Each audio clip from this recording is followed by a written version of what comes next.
Merci, merci de nous rejoindre pour cet atelier sur les sites de destination dans lequel j'ai le plaisir d'accueillir Mathieu Bruck, qui est en responsabilité de l'ensemble des stratégies numériques de Clermont-Auvergne. Vous voyez, Clermont, là où il y a l'équipe du rugby qui a toujours un peu de mal à gagner contre Toulouse.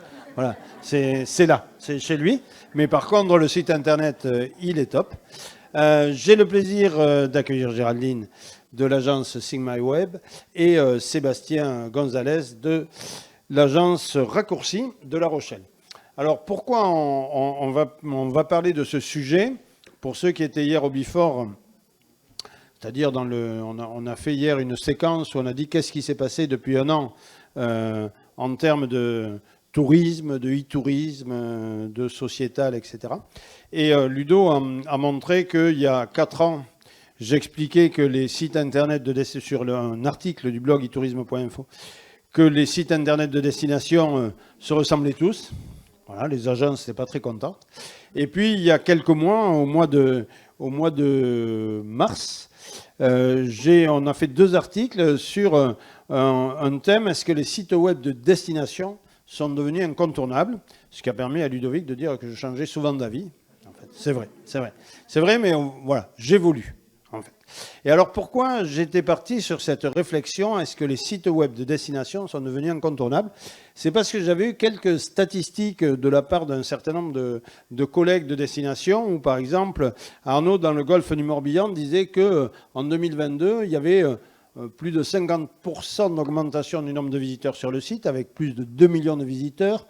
La Touraine, 176% en un an. Colmar, 1,5 million de visites, avec vraiment sur 2022, 2021, 2022, de vraies grosses augmentations de fréquentation des sites internet de destination. Et aujourd'hui, alors c'est vrai, on en parlera de la façon dont on mesure, mais c'est vrai que souvent, dans les rapports d'activité, on parle du nombre de visiteurs, du nombre de sessions, nombre de visiteurs uniques, nombre de pages vues sur un site internet. Et on voit que sur les visiteurs uniques, c'est pas rare d'avoir des sites internet qui dépassent le million de visiteurs chaque année, ce qui est quand même quelque chose de relativement nouveau dans le monde institutionnel. Et donc, on a commencé un peu à débattre et j'ai posé la question au sein de la rédaction du blog. On a un groupe entre rédacteurs. Et j'ai Cédric de Sigma Web, Mathieu, Sébastien, tout le monde a réagi. On s'est dit, c'est pas mal, on va partir sur ce sujet-là. Et donc, c'est le fruit de ces réflexions que nous allons vous livrer cet après-midi. Donc, première chose, c'est que, est-ce que la bataille, voilà, je vais y arriver, on a un peu cette impression que la bataille des sites Internet peut être gagnée pour les destinations. C'est-à-dire qu'aujourd'hui, les sites de destination sont incontournables. Deuxième question, est-ce qu'un nombre de visiteurs important sur un site web est forcément un signe de performance? C'est-à-dire, est-ce que si j'ai fait plus 176% de visiteurs, ça veut dire qu'en tant qu'organisme de gestion de la destination, je suis meilleur? Et ça, c'est une vraie question. C'est-à-dire que où est-ce qu'on situe la performance? Est-ce que c'est uniquement autour de ça? Est-ce qu'il y a d'autres indicateurs qui sont incontournables? C'est la deuxième question que nous allons nous poser. Et comment on peut communiquer sur cette performance? C'est-à-dire, une fois que j'ai des indicateurs, mais comment je le fais savoir? Parce que c'est quand même assez facile de communiquer juste sur le nombre de visiteurs sur le site Internet. Et donc, ce sont ces sujets que nous allons évoquer cet après-midi à tous les trois, avec une première question que je vais poser à mes 3 partenaires. Est-ce qu'on a gagné le game? Est-ce que les sites Internet officiels sont incontournables pour les internautes? Et avant qu'on commence à répondre, juste vous dire que c'est grâce à l'intelligence artificielle qu'il y a ces petites illustrations faites sur Canva Pro, qui est un excellent outil d'IA. Voilà. Est-ce que les sites Internet officiels sont incontournables pour les internautes? Et donc, c'est Géraldine qui va lancer le bal pour cette première réponse à cette première question. Est-ce que ça y est, maintenant, on a gagné le game? Alors, je pense que sans surprise, je vais répondre que oui, globalement, on arrive en tant que site de destination à être incontournable. Je pondérerai un tout petit peu, en tout cas je questionnerai... Il faut peut-être que tu parles un peu plus près pour la vidéo. Voilà. Est-ce que c'est mieux ? Je questionnerai juste peut-être deux choses. Je pense que les sites de destination sont devenus incontournables sur la partie préparation de séjour et sur place. Je pense qu'aujourd'hui, on n'a plus trop à démontrer qu'on a un boulevard sur les recherches sur Google. Hein. Ça fait un moment que les sites de destination ont une autorité auprès de Google, par exemple, qui est en général une grosse source de trafic sur vos sites web. Il y a une autorité qui est plus à démontrer. Par exemple, on n'a jamais été pénalisé sur la duplication de contenu lié au SIT, aucun site de destination, alors que c'est quelque chose qui est très pénalisé par ailleurs. On voit qu'on obtient des positions de plus en plus facilement dès lors qu'on fait une stratégie de contenu un peu qualitative. Donc sur ces sujets-là, je pense qu'il n'y a pas trop de débat. Je me suis plus questionnée sur la partie inspiration. Est-ce qu'aujourd'hui, les sites de destination, ils arrivent à émerger un peu plus naturellement qu'auparavant, ce qui n'était pas forcément toujours le cas. En tout cas, c'est la question que je me suis posée. Et donc, j'ai essayé d'illustrer les différents cas de figure sur cette partie inspiration et de la capacité des sites de destination à être présents. Le premier exemple que j'ai voulu vous mettre ici, c'est les prises de parole qui ne sont pas forcément maîtrisées, sur lesquelles on n'a pas forcément la main et on ne sait pas forcément qu'il va y avoir des expositions auprès du grand public sur des choses concernant la destination. J'ai pris l'exemple ici de la Villa Perrusson, avec un reportage sur TF1, donc on n'est pas, en tant que destination, pas au courant. Et on se rend compte que lors de cette diffusion, il y a un pic. Alors ici, la courbe ici, c'est vraiment un pic de recherche, c'est pas un pic de trafic, c'est-à-dire qu'on voit que les recherches ont augmenté le jour de la diffusion sur la Villa Perrusson. Les requêtes de la Villa Perrusson ont largement augmenté. Donc ça veut dire quoi ? Ça veut dire que les gens, une fois qu'ils ont été exposés à ce reportage, sont venus faire des recherches sur Google. Et ce dont on se rend compte, c'est que finalement, sur la réponse qui est apportée sur Google sur ce sujet-là, donc en rose, c'est 3 sites de destination qui sont en effet positionnés. Donc là-dessus, on voit que même sur une prise de parole sur laquelle on n'a pas du tout la main et dont on n'est pas au courant, les sites de destination arrivent à ressortir sur les recherches des internautes qui y sont associés. J'ai pris un deuxième exemple, qui est une exposition un tout petit peu plus maîtrisée. C'est l'exemple de reportage. Alors là, c'est Échappée belge, ça peut être Notaires inconnus ou n'importe quel autre reportage de ce type-là, où la destination a eu connaissance de ce qui allait se passer sur le territoire, même si évidemment ce n'est pas une commande, ce n'est pas une opération maîtrisée par la destination. Mais on savait à peu près ce qui allait se dire dans cette émission. Ce qui a permis en fait d'anticiper, en tout cas le contenu, et de créer une page qui répond finalement à ce qui aura été vu dans l'émission. Et là aussi, on se rend compte que suite à cette exposition, lorsque les internautes recherchent par exemple Beau Vélo de Ravel Jura parce qu'ils en ont entendu parler ou parce qu'on leur a dit que c'était pas mal, que c'était bien, qu'il y avait des choses à faire, etc., on voit que le site de destination se positionne du coup en premier et permet finalement de transformer une partie de cette inspiration non maîtrisée par la destination en séjours concrets avec des propositions concrètes de séjours ou d'activités. Le troisième cas de figure que je voulais vous montrer sur cette partie inspiration, c'est Google Discover. Donc Google Discover, c'est pareil, c'est une partie qu'on maîtrise pas trop, en tout cas indirectement. Plus on a de contenu et plus on a de contenu en lien avec l'actualité, on va se donner des chances d'apparaître là-dedans. Donc Google Discover, c'est vraiment, vous ouvrez votre mobile, vous allez sur Chrome et on vous pousse des contenus. Et là, on se rend compte qu'en fait, les contenus qui sont poussés obtiennent une visibilité forcément très grande, parce que là, pour le coup, alors très restreinte, sur une période très courte de 2 jours. Mais là, voilà, on est au mois de juin, il fait très chaud. Forcément, les gens sont en attente, même s'ils ne sont pas forcément en recherche, mais en attente de lieux de baignade, là en l'occurrence. Donc le site Visiter Lyon s'est positionné dans Google Discover et on voit l'impact que ça a pu avoir sur le trafic. Là, là c'est plus la partie organisation de séjour. Dès lors qu'on est sur des requêtes aujourd'hui qui sont associées à une destination, on voit que globalement, l'espace est bien occupé sur la page de résultats Google. Donc ce qui est en orange, c'est vraiment plusieurs sites de destination qui occupent l'espace sur Raquette Jura, sur la requête. Et puis on voit même que certains sites se positionnent avec plusieurs pages de résultats. Enfin, plusieurs résultats, pardon. Donc on voit bien ici que là aussi on occupe bien l'espace avec les sites de destination, il n'y a plus trop de sujets. Dernier point, sur le surplace, j'ai pris l'exemple de feu d'artifice qui est un peu facile, mais qui illustre bien mon propos. Dès lors qu'on est sur place et qu'on est sur des requêtes type feu d'artifice plus le nom d'une ville, si évidemment on a un feu d'artifice, on voit bien là aussi que le site web arrive à tirer son épingle du jeu et on apporte une réponse et on voit les pics de trafic, ça marche avec marché plus le nom de la ville, etc. Donc globalement, j'aurais tendance à dire que de plus en plus, effectivement, même sur cette partie d'inspiration, les sites web arrivent à tirer leur épingle du jeu, les sites web de destination, et bénéficient bien de cette autorité auprès de Google et auprès des internautes pour se positionner et donc être très visibles. Je te remercie Géraldine, et donc on va passer la parole et la zapette à Sébastien, le micro aussi. Ça t'embête pas? Toujours Sébastien, parler très près du micro pour l'enregistrement, pour la captation vidéo. Merci Géraldine pour ces premiers éléments. De mon point de vue, un petit peu comme toi Géraldine, pour moi le game évidemment il est gagné plutôt de notre côté, on vit tous, en tout cas tous les trois, des sites internet, donc on va pas vous dire évidemment qu'il faut les arrêter, en tout cas pas tout de suite. Déjà si on se positionne côté des hameaux, côté destination touristique, il y a un élément qui me semble hyper important à bien préciser, à bien repréciser, même s'il est évident, c'est qu'on est sur un outil qui dit outil, dit que c'est simplement au service de votre stratégie. Mais on est sur un outil qui est maîtrisé à 100% par les destinations touristiques. 100 ou 90, 95%, ça dépend de l'agence. Mais ça n'empêche que cette maîtrise, en fait, elle est hyper importante. Ça veut dire que la destination peut vraiment publier absolument ce qu'elle souhaite sur le site internet pour valoriser des thématiques, des saisons, des prestataires, etc.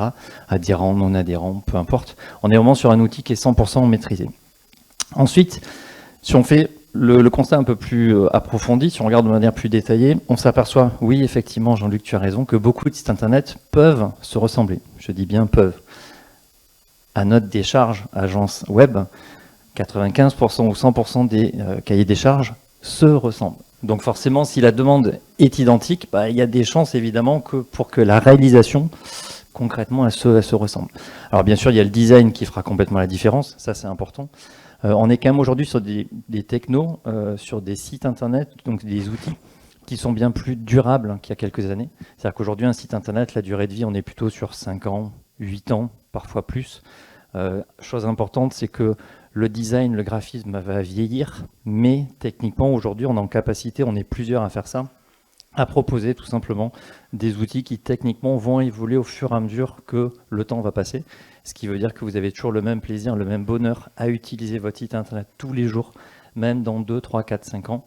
Et ça évite les frustrations de « moi j'ai la version 2, 3, 4 de tel logiciel, de tel CMS qui me bloque parce qu'il est ancien, parce qu'il faut lourdement investir pour le mettre à jour, etc. etc. » Donc aujourd'hui, vous avez également beaucoup de contraintes budgétaires. Et forcément, cette réponse de l'outil qui évolue tout seul, entre guillemets, répond à ce besoin de budget complètement maîtrisé, en tout cas le plus possible. On mutualise aussi beaucoup de développement. C'est le cas en tout cas, pour ne pas faire de la pub, mais c'est le cas chez nous depuis 6 ans, où l'idée c'est qu'effectivement le cœur en fait, de l'outil du site, en fait, il est commun à l'ensemble des destinations touristiques. Et ce qui veut dire qu'en fait, tout simplement, quand on fait un déploiement, quand on fait une évolution, elle bénéficie à tout le monde et non pas à un client de manière isolée. Ce qui fait qu'on est en capacité forcément de le faire évoluer beaucoup plus rapidement et ce de manière complètement transverse. Donc évidemment, qu'est-ce qui fait la différence? La différence, il n'y a pas de débat. Là, il n'y a pas de secret quelque part. Content is king, on en est toujours là. Ce qui fait vraiment la différence, c'est l'édito, c'est la ligne éditoriale, c'est les contenus qui vont être produits, qu'ils soient photos, vidéos, textes, peu importe. C'est toute cette qualité-là qui va faire que votre contenu, évidemment, il va donner envie, il va séduire le visiteur, séduire l'internaute, il va forcément séduire Google, ça va de soi. C'est après tout un tas d'éléments, notamment les parcours clients. L'idée des parcours clients, c'est vraiment, on en reparlera après, mais l'idée c'est vraiment de faciliter la navigation, la compréhension en fait des objectifs du site et faire en sorte qu'en quelques clics, de manière très rapide, on puisse aller vraiment à l'essentiel, à l'objectif du site internet. Si on m'amène sur de la réservation, en tout cas si l'objectif de la Desti c'est faire de la réservation, il faut tout simplement que mon produit qui est réservable, il soit poussé, il soit séduisant et qu'il soit poussé assez rapidement tout simplement dans le site.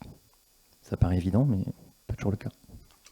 Merci Sébastien. Et donc troisième, donc là on a un animateur direct de site internet, donc je ne pense pas qu'ils disent que les sites internet de destination c'est fini, mais explique-nous pourquoi Mathieu. Non, par contre, je peux peut-être prendre un contre-exemple d'un autre acteur qui, en 2016, je me suis souvenu, j'ai vérifié tout à l'heure, a arrêté son site de destination, c'était Minute Buzz, qui en 2016 avait prédit sur l'avenir des réseaux sociaux en fait et avait carrément arrêté son site.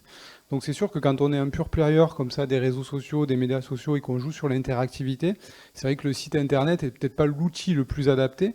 Et donc eux, ils avaient fait ce pari-là. Alors évidemment, en tant que destination touristique, je ne ferai pas le même pari aujourd'hui parce que comme mes prédécesseurs et prédécessrices, j'arrive pas à le dire, bref. Comme Géraldine, voilà, c'est bien comme ça.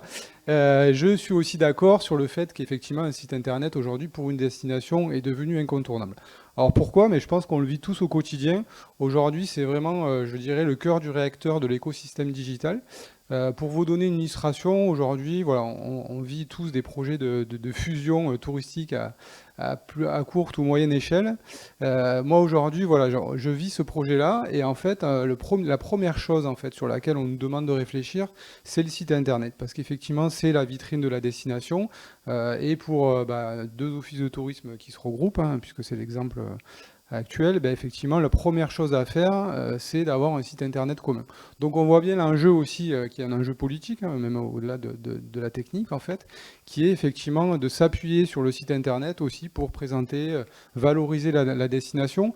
Et puis on s'aperçoit que quand on commence à mettre le doigt sur le site internet, en fait, derrière on met le doigt sur d'autres choses. On met le doigt sur Epidae, il faut connecter Epidae, il faut connecter le système de réservation, il faut connecter la billetterie, il faut connecter la GRC. Voilà, on appuie sur un petit bouton, mais là, et se déclenche tout un processus en fait qui va au-delà du site internet. Et donc c'est bien ça aussi qui montre que le site internet est au cœur en fait de l'écosystème. C'est les interactions en fait qu'il peut y avoir avec tous les autres outils qui sont développés dans un office de tourisme, notamment les outils commerciaux, mais pas que. Voilà. Donc effectivement, moi j'accentuerai là-dessus. Et puis je terminerai sur cette partie-là avec un dernier point. C'est vrai que le site internet aujourd'hui fait papa, maman et les enfants, quoi. En gros, on lui demande de faire de l'information, de la séduction, de la réservation, en B2B, en B2C. Voilà. Et donc c'est vrai qu'on se retrouve aujourd'hui avec des sites internet avec de multiples fonctionnalités et des objectifs qui ne sont pas toujours très raccords en fait. Parce que quand on veut tout faire, généralement c'est compliqué de tout faire bien, quoi. Voilà. Et donc on a cette problématique, alors que j'ai pas résolue, hein, moi non plus, mais bon, que je pose là, peut-être, si certains l'ont résolu, sur des objectifs qui sont concomitants, mais qui sont pas forcément tous atteignables en même temps, quoi. Voilà. Et donc on a cette vraie problématique-là. On a la problématique aussi des fonctionnalités. Je pense que tout le monde sur son site internet a les cartes interactives, les paniers voyageurs, etc. Sauf que quand on s'aperçoit dans les usages et un petit peu sur les statistiques d'utilisation de ces fonctionnalités-là, en fait, ça marche pas, quoi. Les gens n'adhèrent pas. Donc il y a aussi des fois cette, comment dire, ce désir un peu peut-être de technicien du tourisme ou cette vision de les gens vont faire comme ça. Sauf qu'en fait, les utilisateurs ne font pas comme ça.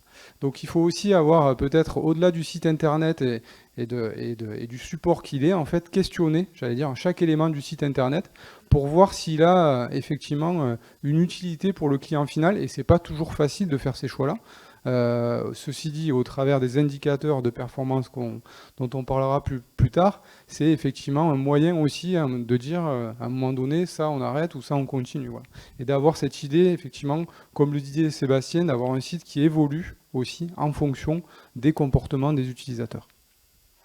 Merci Mathieu. Donc on a fait le premier tour. Donc ok, le game est passé, mais on a gagné le game. Il y a beaucoup de visiteurs, mais est-ce qu'un nombre de visiteurs important est forcément un signe de performance? Donc question des indicateurs. Et déjà, est-ce que l'indicateur lui-même il est performant? Et là, je fais référence. Moi, je suis pas un spécialiste du tout, mais je l'ai vu sur le site du blog quand on est passé de Google Analytics à Matomo et qu'on a changé d'outil de mesure. Avec une histoire de cookies, etc., on a vu que les stats, ça baissait, ça réaugmentait. On n'était même pas sûr vraiment que cet indicateur était totalement performant. Sébastien, c'est toi qui commences ? C'est ça. Alors la question de la performance, je la trouve hyper intéressante parce qu'en fait, dans le secteur du tourisme, on a une vision bien particulière de juger en fait de la pertinence de nos actions. Donc évidemment, là, on parle des sites internet, mais si on se projette dans le secteur du commerce, tout simplement, est-ce que vous avez déjà vu ou lu Facebook vous dire « Youpi, ce mois-ci ou le premier trimestre, on a généré 200 milliards de pages vues, On a eu 180 milliards de clics sur les notifications sur l'application du téléphone. Carrefour a accueilli 15 millions de promeneurs dans son magasin ou dans ses magasins. C'est génial. Apple qui vous dit, moi j'ai 200 millions de curieux qui sont venus l'été dernier ou l'an dernier, enfin peu importe. Est-ce que dans le commerce, en fait, on a ce genre d'indicateur? Pas du tout. Pas du tout. On va plutôt vous parler business. Et ça, c'est hyper important. Facebook va vous dire, voilà, chiffre d'affaires 2022, 116 milliards de dollars, moins 1%. Du coup, moins 1%, c'est pas terrible. Carrefour va vous dire, moi, c'est plus 3,4 avec 40 milliards de dollars. Apple va vous dire, moi, les gars, je vous éclate, 494 milliards de dollars, plus 8% de croissance en 2022. En fait, c'est ça, les performances, c'est ça, les indicateurs. Voilà. Si on vient en France, en tout cas sur les sites internet, nos sites internet, qu'est-ce qu'on fait quand on regarde les performances? On regarde en fait les indicateurs de navigation de nos sites. Donc effectivement, mon site, je vais cacher la destination, mais celle-ci, destination, effectivement, se réjouit d'avoir 26 000 utilisateurs, soit moins 38%. Effectivement, ils ont basculé d'outils. Ils sont passés de Matomo de Google Analytics 4, en tout cas 3, à Matomo, ce qui fait qu'on n'a pas du tout les mêmes rendus, les mêmes indicateurs, la même manière de mesurer, de comptabiliser tout ça. Donc forcément, on compare des choux et des carottes, rien à voir. Donc évidemment, mes élus, quand ils voient ça, moins 38%, forcément, ils disent ton site, il ne sert à rien. Laisse tomber, on va arrêter d'investir là-dedans. En tout cas, il faut travailler différemment. Bouge-toi un peu, en gros, c'est un peu ça. Ce qui fait que, évidemment, qu'est-ce qu'on fait tous? On va plutôt prendre le chiffre où soit on est constant, soit on est positif, et on va communiquer sur celui-là. Si on a plus de durée de navigation, on va communiquer en disant, vous avez vu, avant, ils étaient 3 minutes sur notre site, maintenant ils font des visites de 4 minutes, c'est génial, 25% de plus d'augmentation. Si c'est un nombre de pages, avant on était à 3 pages, on est passé à 6, mais c'est fabuleux, hop, etc. Et tout est justifiable en fait. Si on regarde moins de pages, on peut très bien dire que du coup le contenu il est tellement cohérent et pertinent qu'aujourd'hui, avec 3 pages, on a assez. Avant il fallait 6 pages. Et l'inverse est vrai. Je consulte 6 pages parce que je suis fan de la destination. Et du coup je creuse, je regarde plein de pages, etc. Et du coup je me nourris davantage. Vous avez bien compris que les chiffres, en fait, les stats, on dit absolument tout ce qu'on veut. Et c'est un peu la difficulté, la problématique. Malheureusement, quand je suis une destination normale, j'ai quand même, malgré tout, besoin de communiquer sur ces chiffres. Là, c'est destination chère à notre cœur. Pareil, je l'ai caché. 1 million, quasiment 600 000 visiteurs. Je pense que Léo, tu reconnais. L'idée, c'est que là derrière, c'est quoi? C'est pour promouvoir tout simplement une régie publicitaire. Dire, regardez, on a un volume hyper important de visiteurs d'internautes qui viennent sur notre site. Prenez le pack plus version premium d'adhérents et du coup, vous allez pouvoir bénéficier de notre régie publicitaire qui vous donnera une visibilité de X jours, X semaines pendant X fois dans l'année, etc., etc. Donc, on vous apporte quelque part de la visibilité.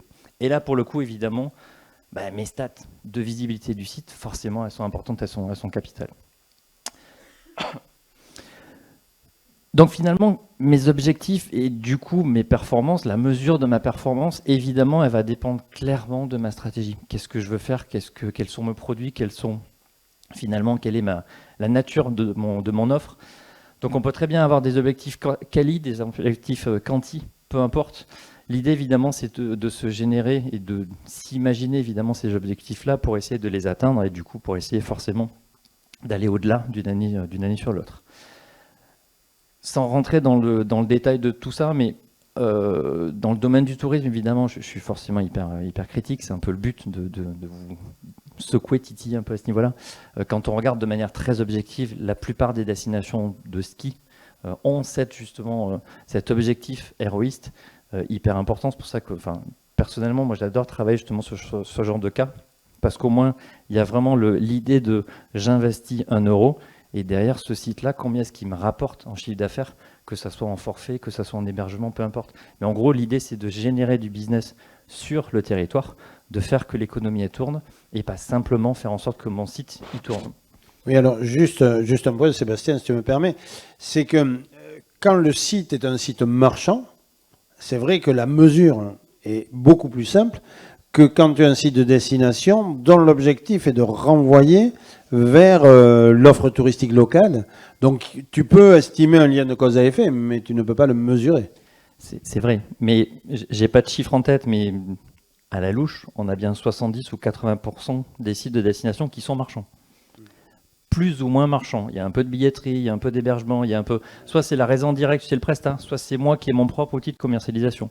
Mais il y a très peu de sites de destination pour qui on a 0 bouton réservé, que ça soit l'outil géré en propre par la Desti ou l'outil en direct du prestataire. Je crois que j'ai fini. Yes. Mais super, merci pour ce petit pavé dans la mare. Donc, Mathieu, maintenant, c'est à toi. Oui, c'est à toi, mais regarde, Seb, il est juste là, voilà. Non, mais c'est ce que je disais tout à l'heure, ce que disait Sébastien, c'est papa, maman et les enfants, c'est ça. C'est à la fois le site, il est vendeur sur les prestations que vend l'Office de tourisme, mais il est aussi apporteur d'affaires, en fait, sur ce que tu disais, Jean-Luc, sur les prestataires touristiques. Donc, en fait, c'est difficile d'avoir des objectifs qui sont raccords, et comment on mesure ça concrètement, c'est compliqué aussi, parce que du coup, on a 2 niveaux d'indicateurs. Et en parlant, là, je me rappelle aussi de Explore Grand Est, alors, qui a développé une plateforme du coup commerciale, mais en fait un de leurs indicateurs, il est aussi sur le chiffre d'affaires potentiellement généré, parce qu'effectivement la difficulté quand on a un site internet de destination qu'on renvoie vers le site d'un prestataire où s'effectue la réservation, on n'a aucune idée du taux de transformation en fait. Donc ce qu'ils ont fait, c'est qu'ils ont calculé sur la base d'un forfait, je crois, et puis ils multiplient par le nombre de clics en fait, et ça leur donne un volume d'affaires potentiel qu'ils apportent aux prestataires en fait. Alors c'est peut-être un petit peu plus poussé que ça, ils en parleront mieux que moi, mais l'idée c'est que des fois quand on n'a pas des indicateurs et qu'on ne peut pas les récupérer, comme là c'est le cas là, on peut aussi essayer d'en imaginer de manière un peu innovante. Voilà. Moi je voulais accentuer sur ce point-là, je le fais régulièrement, mais je trouve que c'est bien de toujours mettre un point d'attention là-dessus. La performance, elle est aussi sur la performance sociale. On entend beaucoup parler aujourd'hui de tourisme responsable. Alors il y a effectivement le volet environnemental sur lequel on appuie beaucoup, mais il y a aussi le volet social, et c'est sur celui-là que je voulais insister, pardon, et il y a le volet économique. Bon, alors en tout cas, si on parle du volet social, et il y a aujourd'hui en fait 1 milliard de personnes dans le monde qui ont au moins un handicap. En fait, et quand on regarde après les sites internet, il y a 70% en fait des sites internet qui sont même entre 70 et 80% des sites internet qui ne sont pas accessibles en fait. Donc il y a un vrai delta énorme en fait, d'autant qu'en France en fait il y a un cadre légal qui existe depuis 2019 et qui fait que les sites internet publics et de destination aussi pour des privés doivent être accessibles. Alors quand on regarde l'état de l'art, on en est largement loin. Voilà. Donc après c'est vrai que c'est pas un travail qui est simple hein, parce que du coup il y a à la fois un travail technique qui est celui de baliser le site avec effectivement qui correspond en fait à des facilités de lecture après par les matériels qui sont adaptés en fait pour lire des sites ou des contenus multimédia par des personnes ayant des déficiences. Donc ça va du clavier numérique à des casques et pas mal d'autres dispositifs. Et donc il faut que le site techniquement en fait il puisse lire ces contenus pour les retranscrire dans ces matériels spécifiques. Voilà. Et puis il y a le travail aussi de la destination qui va être dès qu'on produit une vidéo, il faut la sous-titrer. Alors on a des fois en plus des débats qui sont inverses avec ce qu'on peut nous demander dans le référencement naturel. Pour ceux qui connaissent un petit peu, voilà, je vais prendre l'exemple de la balise alt. Donc c'est pour ceux qui ne savent pas, c'est quand en fait quand une image ne s'affiche pas sur un site internet, on affiche un texte de remplacement en fait. Voilà. Qui ne s'affiche que si l'image ne s'affiche pas. Voilà. Donc ce qui se passe pour les déficients, en fait, c'est que ce texte est lu en fait. Et donc la plupart du temps, c'est un texte qui n'a aucune valeur ajoutée et qui apporte en fait du bruit inutile en fait dans la page.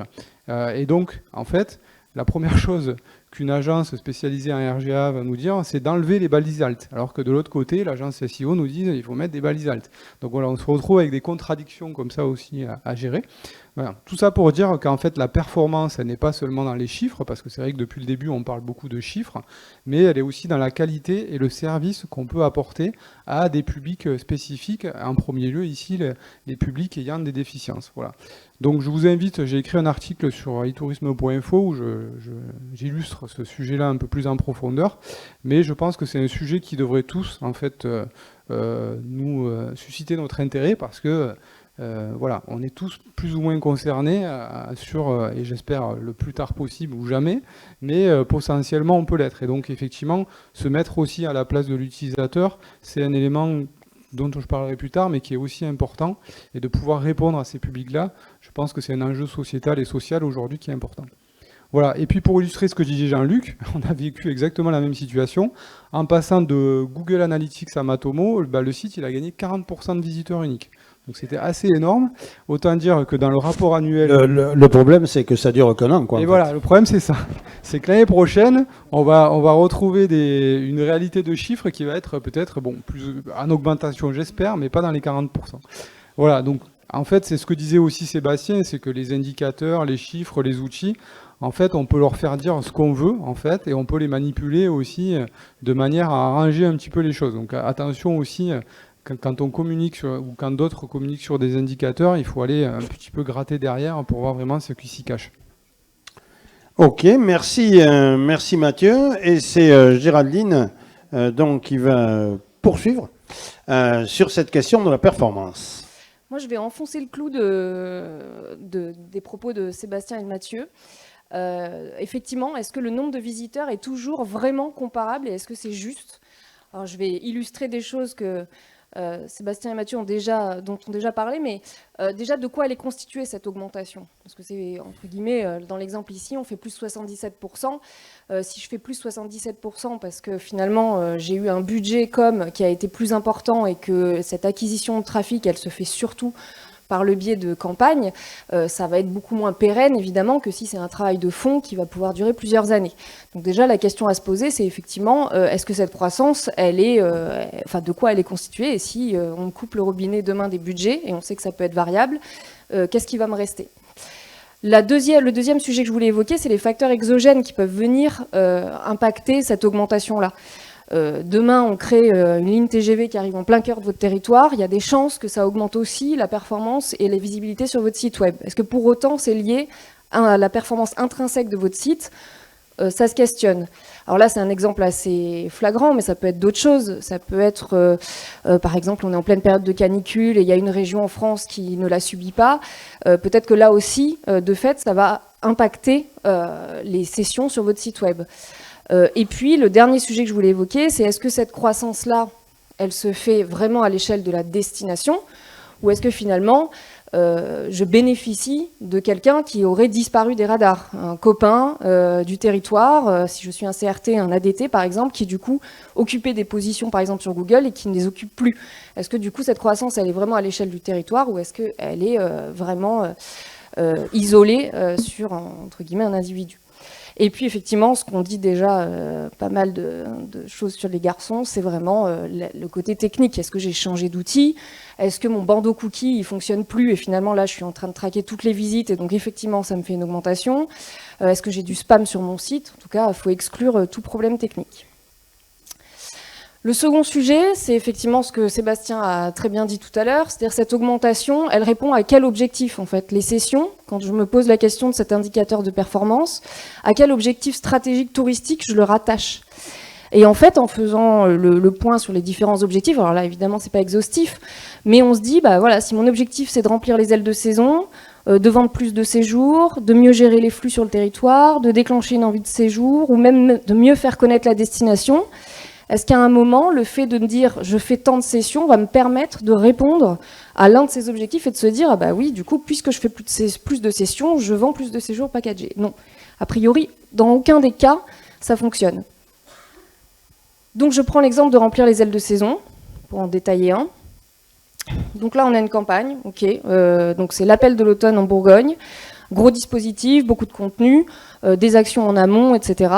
Comment est-ce que je vais mesurer effectivement l'impact de cette campagne et de tout le dispositif qui est mis en œuvre et quels indicateurs de performance je vais pouvoir retenir pour me dire ok, ça remplit l'objectif? Je ne vais pas pouvoir me passer d'effectivement d'indicateurs de volume. Ok, combien j'ai fait de visites sur ces pages ailes de saison. Donc oui, l'indicateur de volume, il est là, il est probablement pas suffisant, mais il existe et on ne peut pas l'ignorer. Le second, ça va être, ok, peut-être que je vais aller mesurer les consultations de pages ensuite de parcours. Est-ce que finalement les pages suivantes qui sont vues, ce sont des pages qui concernent encore les ailes de saison, ou est-ce que finalement j'ai dévié et je suis partie sur autre chose? Auquel cas, potentiellement, j'ai peut-être pas rempli mon objectif. Ça va être aussi des indicateurs intermédiaires de conversion. Si je ne vends pas effectivement en ligne sur le site, je vais pouvoir mesurer des prises de contact avec un partenaire, par exemple. Alors certes, c'est intermédiaire, on ne sait pas si effectivement il y a de la transformation derrière, mais ça permet déjà de se donner un indicateur, ou le nombre de téléchargements de brochures. Donc ça, c'est des indicateurs un peu quanti, qui font suite effectivement à une campagne et à la visite d'une page web.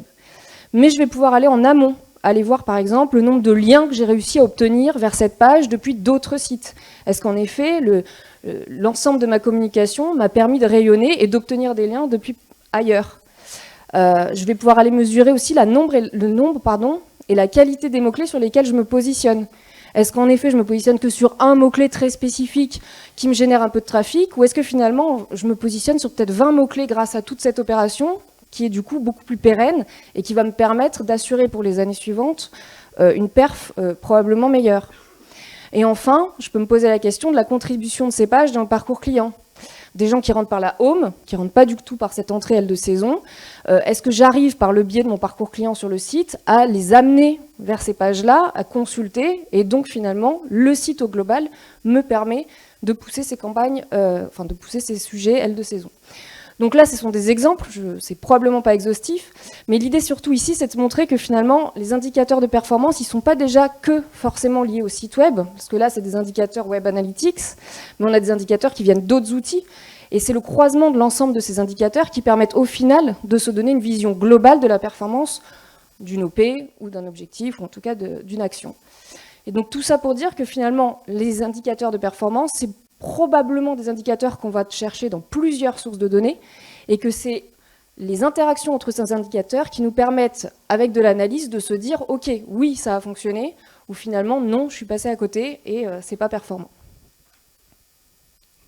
Merci Géraldine pour ce très convaincant exposé où finalement on se rend compte que mesurer la performance, c'est plutôt pas mesurer la performance d'un site web, mais mesurer la performance d'une action, d'une stratégie, dans lequel ce qui se passe sur le site internet de destination a une part importante, mais peut-être qu'on va lier ça au nombre de séjours vendus, qu'on va lier ça aux retombées presse, qu'on va lier ça à plein d'autres choses, en fait. Et là, c'est une approche tout à fait intéressante. Donc, on a fait un éclairage sur la performance et la notion de performance. Et maintenant, j'aimerais que tous les trois donnent quelques exemples, quelques bonnes pratiques, quelques bons conseils pour être performant, sans finalement que ce soit non plus trop difficile pour chacun d'entre nous. Et c'est Mathieu qui démarre. Voilà la zapette. Oui, moi je voulais accentuer la fin de la conférence sur ce dernier chapitre sur la performance collective en fait. Notamment en matière de production de contenu, parce que c'est effectivement le cœur du sujet. Un site internet c'est bien, mais un site internet sans contenu, ça ne sert pas à grand chose. Donc pour moi, parfois on a des belles machines, des beaux sites internet qui sont faits par des super agences et qui ont des super fonctionnalités. Mais si derrière il n'y a pas une équipe en fait qui alimente ce site, en fait le site il ne marche pas, il ne vit pas en fait. Donc pour moi l'importance de la stratégie de production de contenu, elle est essentielle. Et on peut avoir deux modes de fonctionnement, soit on est en mode silo, j'allais dire en gros c'est l'équipe digitale qui va produire les contenus exclusivement, ou soit on réfléchit de manière un petit peu plus transversale comme on pourrait faire dans une rédaction en chef avec plusieurs journalistes. Là ça va être plusieurs collaborateurs de la structure, qui soient à l'accueil, à la presse, à la communication ou pourquoi pas à la direction, en fait, qui vont contribuer en fait, à alimenter le site internet avec des contenus. Chacun a aussi ses centres d'intérêt, donc va être peut-être plus ou moins moteur sur tel sujet. Parfois, on a des pépites aussi dans les structures qu'on sous-estime en termes de qualité rédactionnelle. Donc c'est vrai que pour moi, c'est important aussi d'avoir cette réflexion plus collective autour d'un comité éditorial, voilà, avec un animateur, une animatrice du comité éditorial, et qui va comme ça aller chercher à la fois les rédacteurs, mais aussi suivre un petit peu la production de contenu. Donc voilà, moi, mon premier conseil, ça serait celui-là. Et le deuxième conseil sur la performance aussi collective, c'est celui finalement de miser en fait sur ses collaborateurs et de leur donner aussi toutes les clés en fait pour être performants, j'allais dire aussi, dans la production de contenu. Alors ça passe beaucoup par des formations internes et de l'acquisition de logiciels, d'outils pour prendre des photos, des vidéos par exemple, et puis des formations effectivement pour savoir comment s'en servir et comment éditer après des contenus. Donc mais ça pour moi c'est un élément important parce que d'une part ça va faire en sorte en fait que les collaborateurs s'identifient et contribuent davantage parce qu'ils se sentent effectivement davantage responsables, et puis on va avoir des contenus qui vont être de qualité, qui vont être souvent bien informés, puisque ça peut être des conseillers en séjour, ça peut être une équipe digitale, mais en tout cas des personnes qui sont dans la structure et qui du coup connaissent bien le territoire. Donc il y a un enjeu pour moi qui est important aussi autour de la formation interne pour avoir un site qui est performant aussi en matière de contenu par la qualité et la richesse de ses contenus.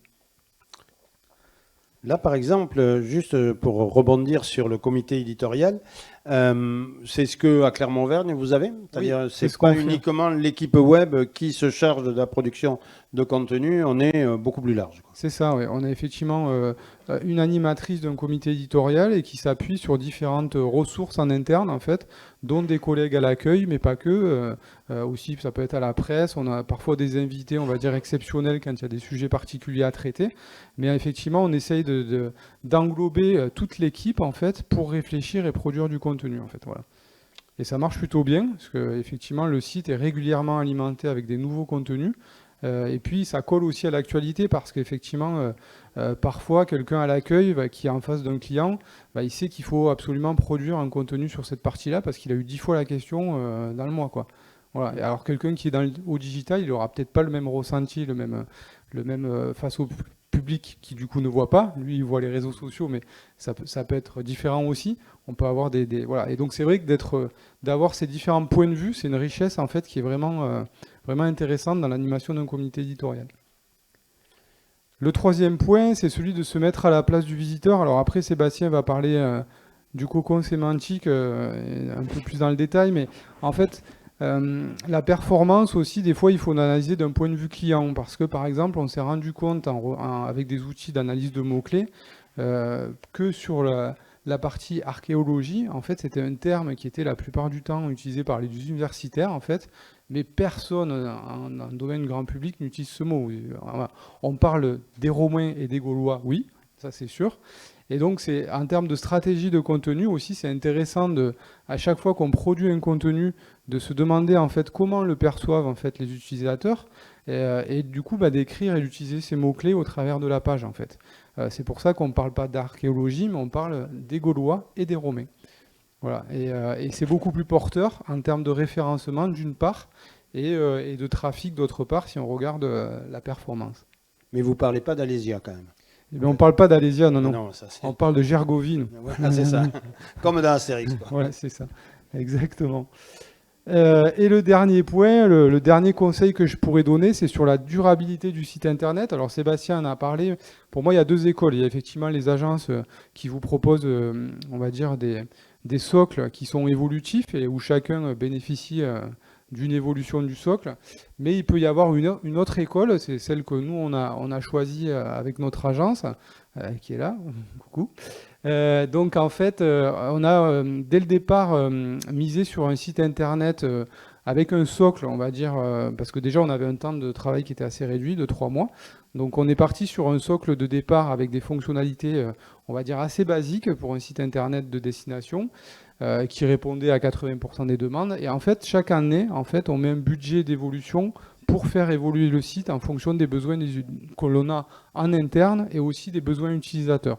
Donc notre site en fait ne ressemble finalement à aucun autre site internet de destination, puisqu'en fait on le fait évoluer en fonction de nos propres besoins, de nos propres timings aussi, parce que une année on va avoir un besoin sur le tourisme responsable, donc il faut sur le site des fonctionnalités en lien avec le tourisme responsable. Voilà. Donc on a des réflexions, une autre année ça va être sur la GRC, parce que y a une stratégie de GRC qui se met en place. Et donc comme ça on fait évoluer le site chaque année. Au final, donc on part sur un budget grosso modo de quelques dizaines de milliers d'euros, et chaque année on met environ 10 000 euros dans les évolutions du site. Ce qui fait qu'en fait notre site, au bout de 5 ans, il n'est pas du tout, il est pas épuisé. Quoi, il n'est pas épuisé, voilà, il est toujours à jour. Et on n'est pas non plus en train de se dire tous les 5 ans, là, il faut refaire un cahier des charges, il faut refaire une consultation, il faut refaire un site internet et s'épuiser en fait dans ces projets qui sont des projets épuisants à la fois pour les agences mais aussi les équipes. Et on a pour autant un site qui est toujours en conformité en fait avec la demande. Objectif de durée, d'après toi, puisque c'est la première fois, ça peut... Pour l'instant, je dirais ça peut durer encore 5 ans de plus facilement. Hein. Ouais. Ok. À partir du moment où on investit chaque année, voilà, ça c'est quand même la règle de base, c'est d'investir chaque année dans un budget qui va varier. Hein, on n'a pas toujours, les budgets, on le sait, sont compliqués à gérer aujourd'hui, mais on a toujours un socle qui est quand même réservé pour ces évolutions. Et après, c'est des choix, parce qu'effectivement, on a envie de faire parfois plein de choses, mais parfois il faut aussi choisir, voilà, ce qui n'est pas forcément toujours le plus évident, mais en tout cas ça avance. Et puis des projets qu'on ne fait pas une année, on les fait l'année d'après, c'est pas grave. Mais le temps passé à refaire un site internet, on sait que l'année de refonte est un temps super long, ça peut être mesuré dans la performance aussi globale, quoi, en fait. C'est ça. Sur la durabilité, ça peut être depuis combien de temps mon site internet existe et conforme en fait aux usages finalement. Merci Mathieu. C'est Géraldine maintenant qui va donner un ou plusieurs exemples inspirants. Dans la continuité de ce que vient de dire Mathieu, en effet... il faut que tu parles bien près du micro. J'y viens. Mesurer la performance, évidemment, c'est prioritaire. Il faut qu'on sache où on en est. Mais du coup, ce qu'il faut surtout dans cette perf, c'est qu'elle permette de passer à l'action. Et donc, du coup, il faut se fixer les bons indicateurs de performance pour pouvoir, au bout d'un moment, analyser, tirer des enseignements et ajuster. Donc, c'est évidemment pile poil dans ce que disait Mathieu. Hein, c'est pour éviter, effectivement, l'effet beaucoup d'efforts d'un coup, et puis après, on a un creux, et puis beaucoup d'efforts tous les 3 ans. Et c'est d'être dans une vraie logique d'amélioration continue et de se dire, OK, est-ce que vraiment la mesure de ma performance, elle me permet de passer à l'action et elle me permet de définir des plans d'action pour l'améliorer. Et ça va être très important, et ça se fait avant, c'est-à-dire qu'à chaque perf qu'on veut mesurer, il faut se poser la question des indicateurs qui me seront vraiment utiles, tant à la fois pour en rendre compte, mais aussi également pour ajuster les actions. Et puis, du coup, on est passé effectivement d'une perf quanti il y a quelques années, avec beaucoup de sessions. Et effectivement, c'était la course à celui qui faisait le plus de visites sur son site. On a rajouté ensuite quelques indicateurs quali de taux de rebond et de temps passé, mais comme le disait très bien Sébastien, je crois tout à l'heure, au final, si je passe 5 minutes sur un site, ça peut vouloir dire qu'il est mal fait et que je trouve pas l'info, comme ça peut vouloir dire effectivement qu'on consomme beaucoup de contenu parce que c'est génial. Le taux de rebond, c'est pareil. Si on a un taux de rebond hyper élevé sur une fiche à citer, c'est pas très grave, en effet. Et par contre, si on a un taux de rebond hyper élevé sur une page hub qui est censée être un intermédiaire dans le parcours client, ça devient plus embêtant. Donc on a bien vu qu'en fait, aucun de ces indicateurs n'était pertinent seul.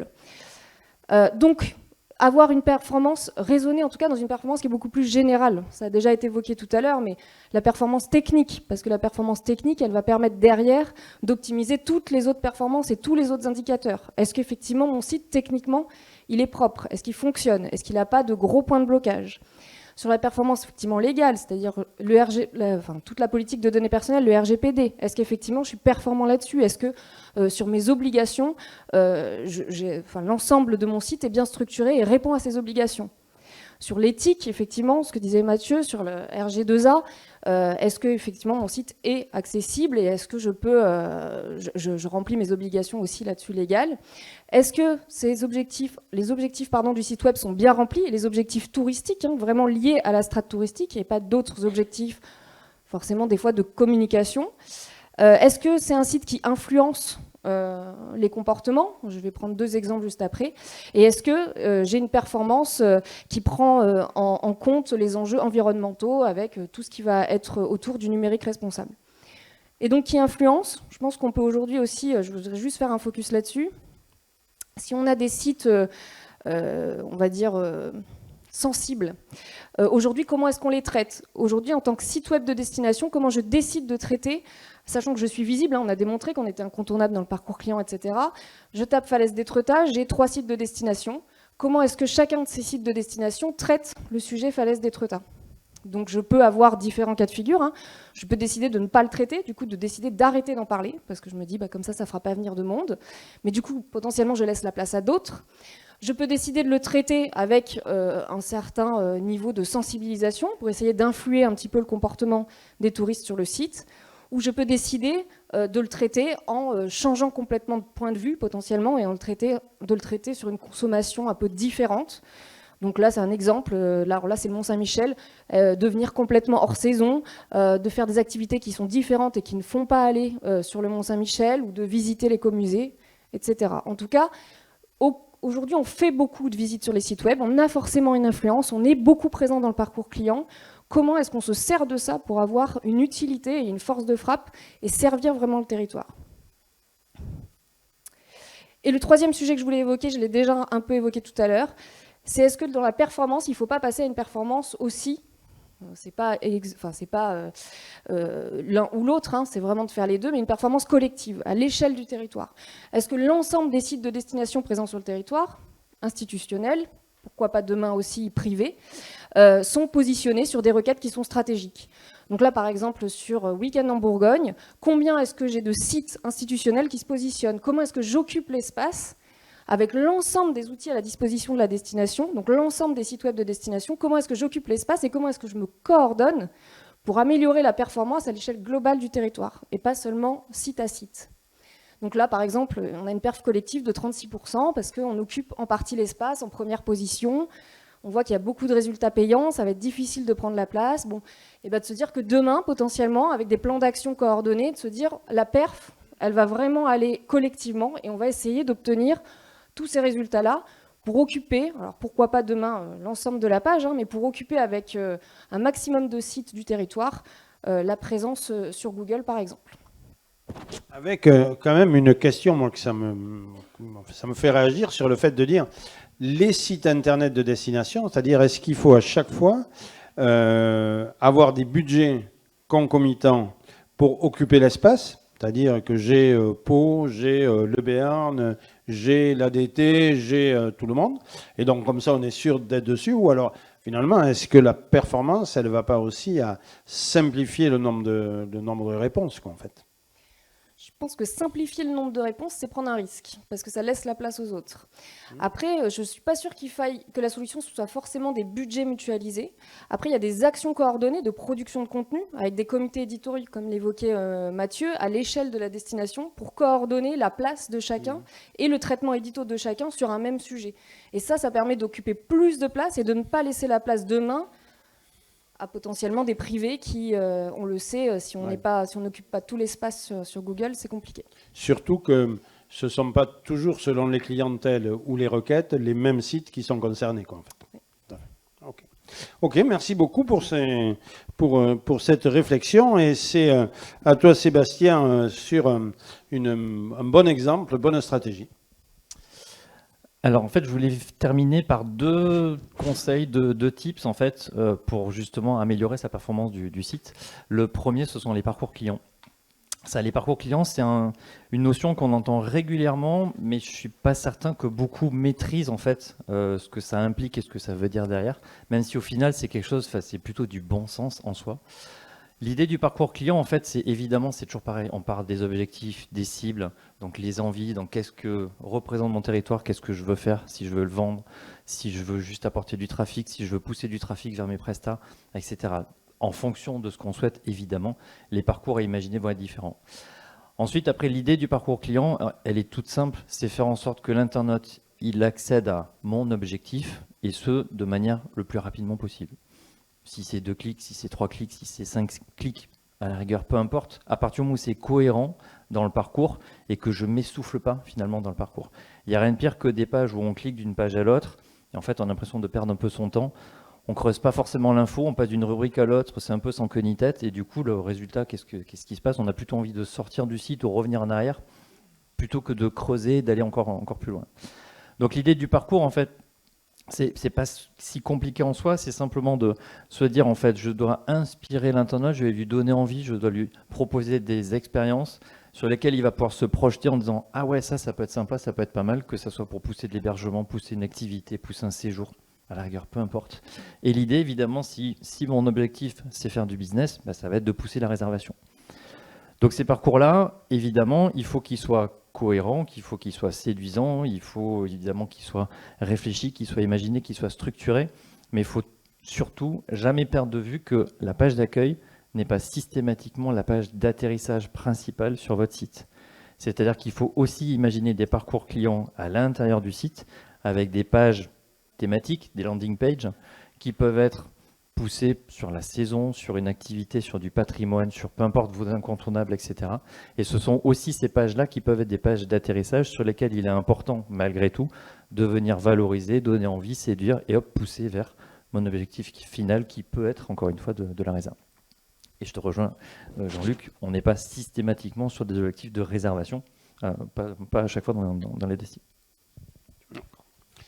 Ok, merci beaucoup. Ah oui, non, les cocons sémantiques, voilà. Oui. Je croyais que tu avais déjà fini, je me disais, il est rapide. Je croyais que tu voulais intervenir. Non. Le deuxième conseil, effectivement, ce sont les cocons sémantiques. Cocons sémantiques, alors sans rentrer dans la technique, en faisant de manière hyper simple, un cocon sémantique, c'est tout simplement une structure de maillage de pages. Ça veut dire quoi? Ça veut dire qu'en fait, l'idée, c'est d'aborder une thématique et de la creuser à fond pour pousser finalement, pour aborder tout ce qui est sous-thème, entre guillemets, lié à ce cocon. Mon objectif, c'est quoi du cocon sémantique? C'est d'améliorer mon référencement. En gros, me positionner et en tout cas essayer de vraiment me démarquer en termes de référencement sur le thème en question. Il s'agit en fait de créer un ensemble de pages et de sous-pages, je vais vous illustrer après à quoi ça correspond, mais qui traitent d'une thématique. Par contre, ce qui est important, c'est que cette thématique, il faut qu'elle soit unique finalement dans le site. L'idée, c'est pas de noyer cette thématique sur d'autres pages du site, c'est vraiment, je me focalise, je me concentre sur la thématique, uniquement sur cet ensemble de pages-là. Ensuite, l'idée, là aussi, elle est toute simple, c'est tout simplement partir de l'ensemble des requêtes que vont se poser en fait les internautes. C'est-à-dire qu'en fait,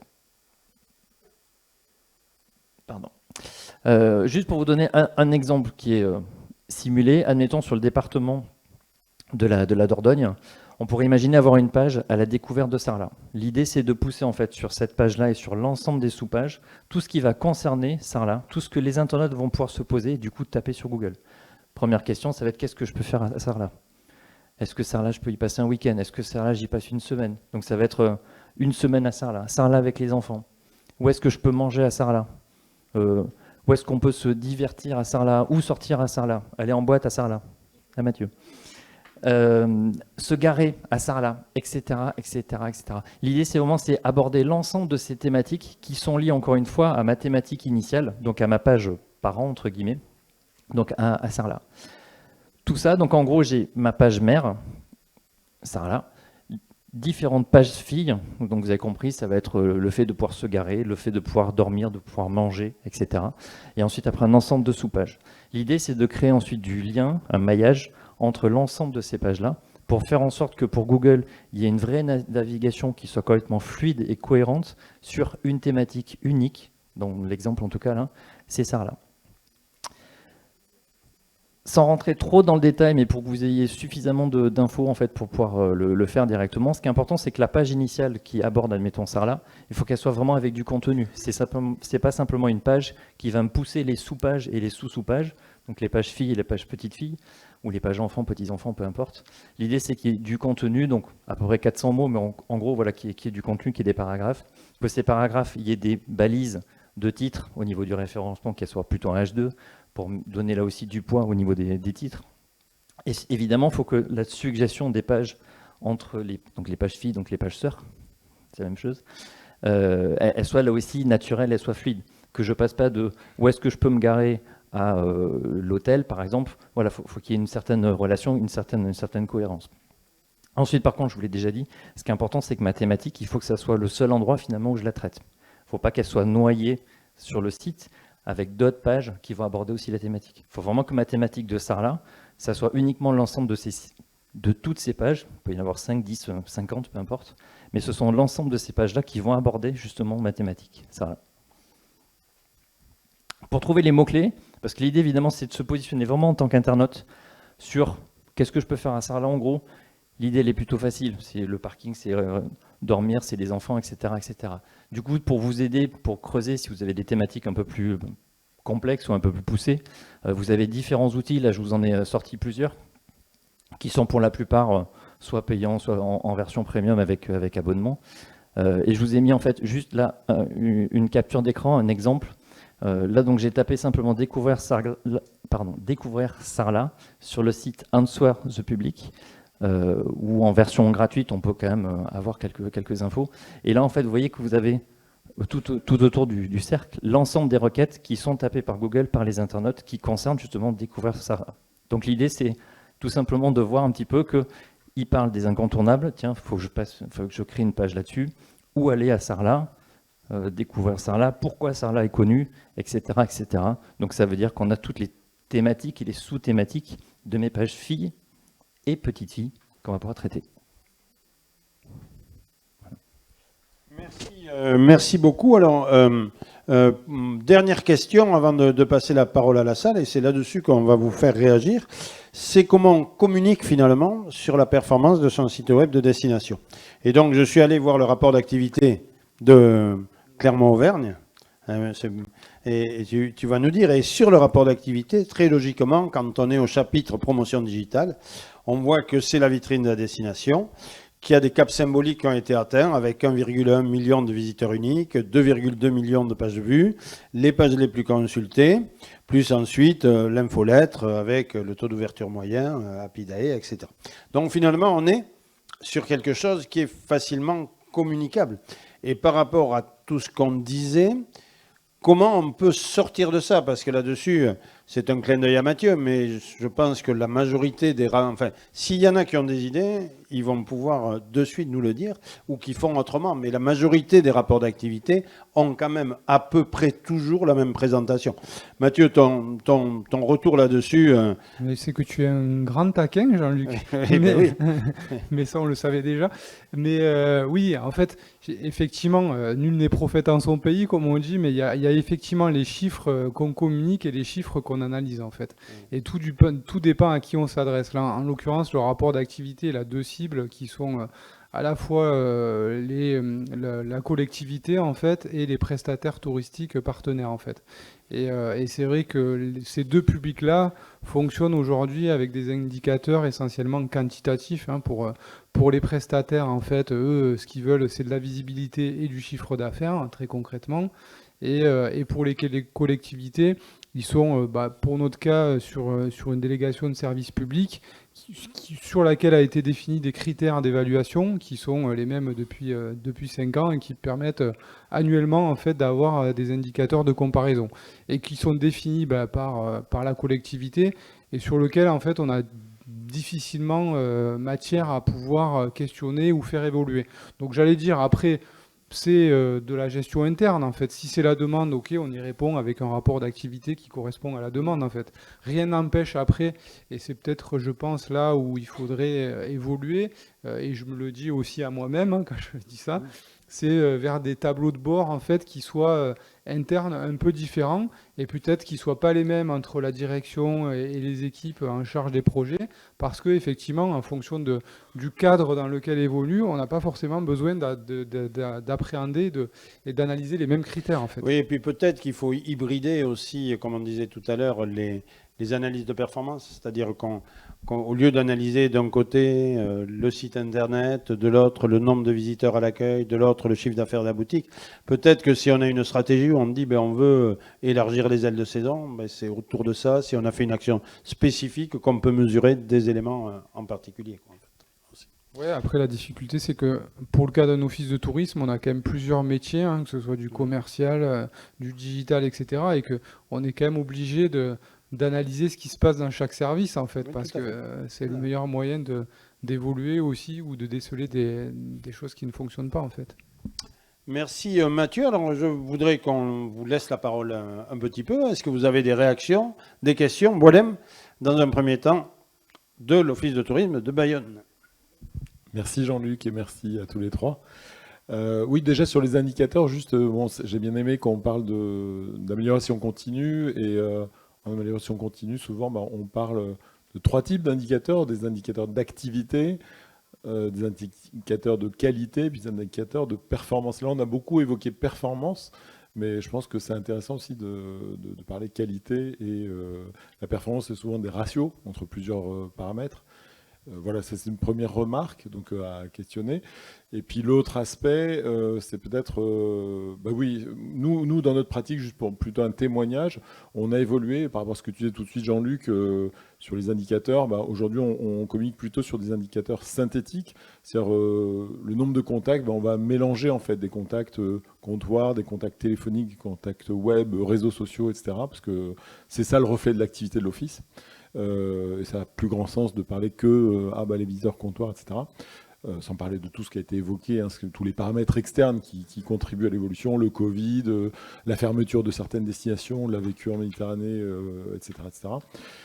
Et puis l'autre, donc dans nos indicateurs, sur la partie web, nous aujourd'hui on parle de visibilité sur l'ensemble des outils de la présence que nous animons. Mais idéalement, il faudrait même parler de la visibilité totale de notre destination, quel que soit celui qui parle. Mais ça, c'est compliqué d'appréhender. Donc nous, on doit rendre compte, comme le disait Mathieu, des moyens qu'on mobilise. Donc voilà, quelle visibilité on a par rapport aux moyens qu'on y met. Et puis dernier élément, on a aujourd'hui des destinations qui ont des problèmes de surfréquentation ou de problématiques à certains moments et qui peuvent, et on a vu apparaître des stratégies des fois ou de ne pas encourager davantage de tourisme, voire d'essayer de le limiter. Et là aussi, on peut se poser la question, est-ce que le but de mon site, c'est simplement de faire venir des touristes? Parfois, c'est peut-être de ne pas en avoir trop ou d'en avoir au bon moment. Et effectivement, voilà, donc plutôt évaluer, comme je disais, les objectifs spécifiques de la stratégie tourisme et pas forcément de la volumétrie. Merci Boilem. Une autre réaction aux questions? Oui. Hop, je vais venir vers toi parce qu'il faut absolument, pour la captation, parler dans le micro. Oui, bonjour à tous, Patrice de Limoges Métropole, donc pour l'Office de tourisme. Moi, je voudrais faire un parallèle entre ce qu'on disait, est-ce qu'on a gagné le game?